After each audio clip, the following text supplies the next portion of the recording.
Le continent africain va célébrer le 11 juillet 2024 la journée africaine de la lutte contre la corruption. Une édition consacrée cette année au mécanisme de protection des lanceurs d'alerte dans les 48 pays de l'Union africaine.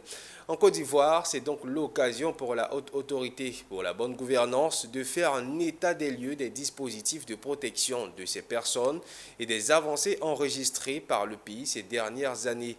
Un exercice auquel s'est livré ce mercredi Epiphane Zorobi-Balo, président de l'institution en charge de la lutte contre la corruption en Côte d'Ivoire. Nous vous proposons de l'écouter. Cette année, l'Union africaine met en lumière le rôle crucial des lanceurs d'alerte dans la lutte contre la corruption à l'occasion de cette célébration. Ces citoyens courageux jouent un rôle essentiel en signalant les cas de corruption et en révélant les abus de pouvoir et les actes répréhensibles.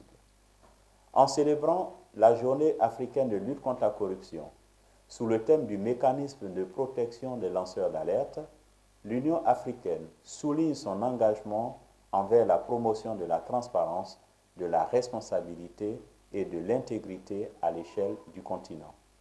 Parmi les actions menées par la HABG, l'on peut citer la mise en place d'un cadre légal et réglementaire pour la promotion de la bonne gouvernance, la sensibilisation des acteurs publics et privés sur l'importance de la transparence et de l'éthique, l'installation des comités locaux d'intégrité et des plateformes anticorps, anticorruption, afin de permettre à la société civile de pouvoir prévenir la corruption au niveau local. Ces actions et réformes ont permis de placer la Côte d'Ivoire parmi les pays ayant un bon climat des affaires, où la prévalence de la corruption évolue positivement dans le sens d'une réduction significative depuis quelques années.